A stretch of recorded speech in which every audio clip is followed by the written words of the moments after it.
નમસ્કાર વાલા દર્શક મિત્રો, ભાઈઓ અને બહેનો, સ્વાગત છે તમારું આપણી પોતાની યુટ્યુબ ચેનલ પેન્શન ગુજરાતમાં। તો મિત્રો, આજે આપણે એક એવા વિષય પર ચર્ચા કરવા જઈ રહ્યા છીએ જેનો છેલ્લા ઘણા સમયથી કર્મચારીઓ તેમજ પેન્શનરો આતુરતાપૂર્વક ઇંતજાર કરી રહ્યા હતા, અને એ છે બાકી રહેલા 18 મહિનાના ડીએ એરિયર્સ અંગે। તો મિત્રો, તમામ માહિતી આપણે આ વિડીયોમાં મેળવી લેવાના છે, પરંતુ એ પહેલાં જો તમે અમારી ચેનલ પર નવા હોય તો આ ચેનલને જરૂરથી સબસ્ક્રાઈબ કરી લેજો, કારણ કે આ ચેનલ પર અમે દરરોજ પેન્શનર તેમજ સરકારી કર્મચારીઓને લગતી તમામ મહત્ત્વપૂર્ણ માહિતીની અપડેટ્સ લાવતા રહીએ છીએ। તો મિત્રો, વધારે વાર ન કરતાં આપણે માહિતી તરફ જઈએ, પરંતુ આ વિડીયોને અંત સુધી જરૂરથી જોજો। તો મિત્રો, 18 મહિનાના બાકી ડીએ એટલે કે મોંઘવારી ભથ્થાની ચૂકવણી વિશે છેલ્લા ઘણા મહિનાથી અનેક અહેવાલો, ચર્ચાઓ અને પ્રશ્નો ઊભા થયા હતા। આખરે હવે સરકારે આ મામલે મહત્ત્વપૂર્ણ નિર્ણય જાહેર કર્યો છે। તાજેતરના અહેવાલ મુજબ સરકારે બાકી રહેલા 18 મહિનાના ડીએ એરિયર્સને 4 હપ્તામાં ચૂકવવાનો નિર્ણય કર્યો છે। આ નિર્ણયથી રાજ્યના તેમજ કેન્દ્રીય કર્મચારીઓ અને પેન્શનરોમાં આનંદની લહેર ફેલાઈ ગઈ છે। ઘણા નિવૃત્ત કર્મચારીઓ વર્ષો સુધી રાહ જોઈ રહ્યા હતા કે ક્યારે સરકાર તેમના બાકી ડીએ એરિયર્સ ચૂકવશે, અને હવે લાગે છે કે એ રાહ પૂરી થવા જઈ રહી છે। તો મિત્રો, ચાલો વિગતે સમજીએ આ 18 મહિનાના બાકી ડીએ એરિયર્સનો મામલો શું છે તેના વિશે। તો મિત્રો, કોવિડ-19 એટલે કે કોવિડ-19 એટલે કે કોરોનાના સમયગાળામાં એટલે કે વર્ષ 2020થી 2021 વચ્ચે કેન્દ્ર સરકાર અને રાજ્યોની સરકારોએ પોતાના કર્મચારીઓ તેમજ પેન્શનરને મળતા 3 હપ્તાના ડીએ એટલે કે મોંઘવારી વધારાની ચૂકવણી રોકી દીધી હતી। આ હપ્તાઓ 3 રીતે હતા, જેમાં પહેલો હપ્તો જાન્યુઆરી 2020થી મળવાનો હતો, બીજો હપ્તો જુલાઈ 2020થી અને ત્રીજો હપ્તો જાન્યુઆરી 2021થી મળવાનો હતો। આ ત્રણેય હપ્તાઓ મહામારી દરમિયાન સરકારી ખર્ચ પર જ નિયંત્રણ રાખવા માટે સ્થગિત કરવામાં આવ્યા હતા। સરકારનું કહેવું હતું કે કોવિડ-19ના કારણે રાજકોષ પર ભારે દબાણ આવ્યું છે, આવકના સ્ત્રોત ઘટ્યા છે અને દેશની નાણાકીય સ્થિતિને બચાવવા માટે આ નિર્ણય ફરજિયાત બન્યો હતો। પરંતુ મિત્રો, ત્યારથી આજ સુધી ઘણા વર્ષો વીતી ગયા છે। અર્થવ્યવસ્થા ધીમે ધીમે સુધરી રહી છે, સરકારના આવકના સ્ત્રોત પણ વધ્યા છે અને કર્મચારીઓ તથા પેન્શનરોની અપેક્ષા છે કે હવે એ 18 મહિનાનું બાકી રહેલું ડીએ એરિયર્સ તમને મળી રહે। તાજેતરમાં યોજાયેલ ચોમાસું સત્ર દરમિયાન આ મુદ્દો ફરી એકવાર ઉઠાવવામાં આવ્યો હતો। અનેક સાંસદોએ નાણાં મંત્રાલયને સીધો પ્રશ્ન પૂછ્યો હતો કે શું સરકાર હવે આ બાકી ડીએ એરિયર્સ આપવા વિચારી રહી છે કે નહીં। આ પ્રશ્ન પૂછાયો હતો, અને મિત્રો, જવાબમાં નાણાં મંત્રાલયે સ્પષ્ટ કર્યું હતું કે હાલ સરકાર બાકી રહેલા 18 મહિનાના ડીએ એરિયર્સ ચૂકવવાની કોઈ યોજના પર વિચાર કરી રહી નથી। મંત્રાલયનું કહેવું છે કે 2020 દરમિયાન લેવાયેલો આ નિર્ણય કોવિડની પરિસ્થિતિમાં આર્થિક નુકસાન ઘટાડવા માટે જરૂરી હતો, અને આજે તે સમયના રાજકોષીય અસરનો ભાર થોડો અંશે ચાલુ જ છે।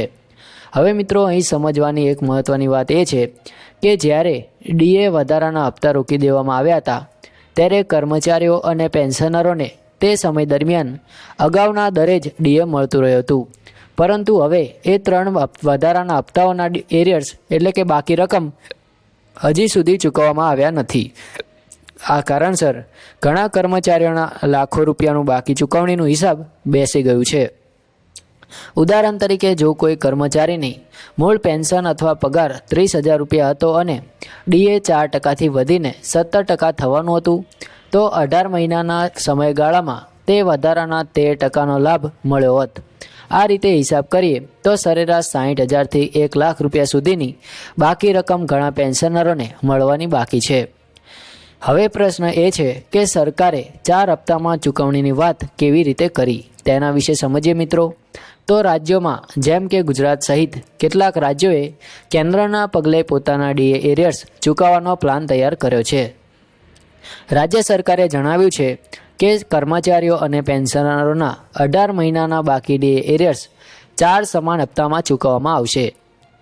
આ હપ્તાઓ શક્યતઃ આગામી નાણાકીય વર્ષથી તબક્કાવાર આપવાની યોજના છે, જેથી રાજકોષ પર એક સાથે ભાર ન પડે અને કર્મચારીઓને પણ રાહત મળી રહે। આ રીતે દરેક 3 કે 4 મહિનાના અંતરે એક હપ્તાની ચૂકવણી કરવામાં આવશે। સરકારના સ્ત્રોતો મુજબ પ્રથમ હપ્તો આગામી નાણાકીય વર્ષના શરૂઆતમાં ત્રિમાસિકમાં આપવામાં આવશે અને બાકીના હપ્તા તબક્કાવાર મળી જશે. મિત્રો, અહીં ધ્યાન આપવા જેવી એક વાત એ પણ છે કે સરકારના અનેક વિભાગો અને સંગઠનો જેમ કે કર્મચારી સંઘો અને પેન્શનર એસોસિએશનો સતત સરકાર પાસે રજૂઆત કરી રહ્યા છે કે આ બાકી ડીએ એરિયર્સ જલ્દીથી ચૂકવવામાં આવે. એમનો તર્ક છે કે કર્મચારીઓએ કોવિડના સમયમાં પણ સરકારી ફરજ ઈમાનદારીપૂર્વક નિભાવી હતી, તેથી તેમની ન્યાયસંગત હકની રકમ અટકાવવી યોગ્ય નથી. બહુવિધ પેન્શનર સંગઠનોએ પણ સૂચવ્યું છે કે જો આખી રકમ એકસાથે ચૂકવવી મુશ્કેલ હોય તો ઓછામાં ઓછું તબક્કાવાર હપ્તામાં ચૂકવણી શરૂ કરવી જોઈએ અને હવે જે યોજના સામે આવી છે તે એ જ દિશામાં એક પગલું છે. મિત્રો, જો આપણે આના વ્યાપક પ્રભાવની વાત કરીએ તો આ નિર્ણયથી લાખો કર્મચારીઓ, પેન્શનરો અને પેન્શનરોને સીધી રાહત મળવાની છે. એક તરફ જ્યાં મોંઘવારી સતત વધી રહી છે ત્યાં આ વધારાની રકમ તેમની ઘરગથ્થુ જરૂરિયાતો પૂરી કરવા ઉપયોગી સાબિત થશે. સાથે સાથે આ પગલાંથી રાજ્યના બજારમાં પણ સકારાત્મક અસર થશે, કારણ કે આ રકમ લોકોના હાથમાં આવી જશે જે પછી ખર્ચા રૂપે અર્થતંત્રમાં ફરીથી જઈ શકે છે. એટલે આ નિર્ણય માત્ર કર્મચારીઓ માટે નહીં પરંતુ સમગ્ર આર્થિક પ્રવાહ માટે એક સારા સમાચાર સમાન છે.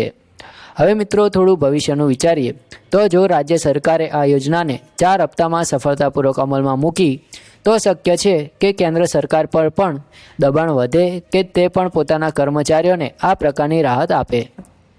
સરકારો વચ્ચે ઘણીવાર આ પ્રકારની નીતિઓમાં સ્પર્ધા જોવા મળે છે. જો એક રાજ્ય પોતાના કર્મચારીઓને રાહત આપે છે તો બીજા રાજ્યો પણ એ જ પગલું લે છે. એટલે કે આવનારા મહિનાઓમાં આ મામલે વધુ અપડેટ સામે આવવાની પૂરેપૂરી શક્યતા છે. મિત્રો, અંતમાં કહીએ તો આ નિર્ણય કર્મચારીઓ અને પેન્શનરો માટે એક લાંબા સમય પછી મળેલો ન્યાય સમાન છે. ભલે સરકારે પૂરેપૂરા 18 મહિનાના એરિયર્સ તત્કાલ ચૂકવવાની જાહેરાત ન કરી હોય, પરંતુ 4 હપ્તામાં ચૂકવવાની યોજના એક સકારાત્મક શરૂઆત છે. આથી કર્મચારીઓમાં થોડી રાહત અને વિશ્વાસ બંને જોવા મળી રહ્યા છે કે હવે તેમની બાકી રકમ ખરેખર પાછી મળશે. તો મિત્રો, સારાંશ રૂપે મુખ્ય મુદ્દાની વાત કરીએ તો જેમાં કોવિડ દરમિયાન 18 મહિનાના ડીએ હપ્તા રોકાયા હતા અને મિત્રો હવે સરકારે તે બાકી એરિયર્સ 4 હપ્તામાં ચૂકવવાની યોજના જાહેર કરી છે. નાણાં મંત્રાલયે કહ્યું કે હાલ કેન્દ્ર સરકાર બાકી રકમ ચૂકવવા વિચાર કરી રહી નથી.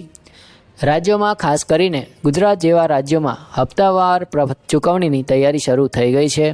આ નિર્ણયથી લાખો કર્મચારીઓ અને પેન્શનરોને નાણાકીય રાહત મળશે. તો મિત્રો, આપ પણ સરકારના કર્મચારી છો કે પેન્શનર છો તો આવનારા મહિનાઓમાં આવતી સત્તાવાર સૂચનાઓ પર નજર રાખજો. દરેક હપ્તાની ચૂકવણીની તારીખ અને પ્રક્રિયા વિશેની માહિતી સરકાર ટૂંક સમયમાં જાહેર કરશે. આ માહિતી આપના માટે ઉપયોગી સાબિત થાય તેવી આશા રાખીએ છીએ. તો મિત્રો, મળીશું આવી જ માહિતી સાથે. ત્યાં સુધી જય હિન્દ, વંદે માતરમ.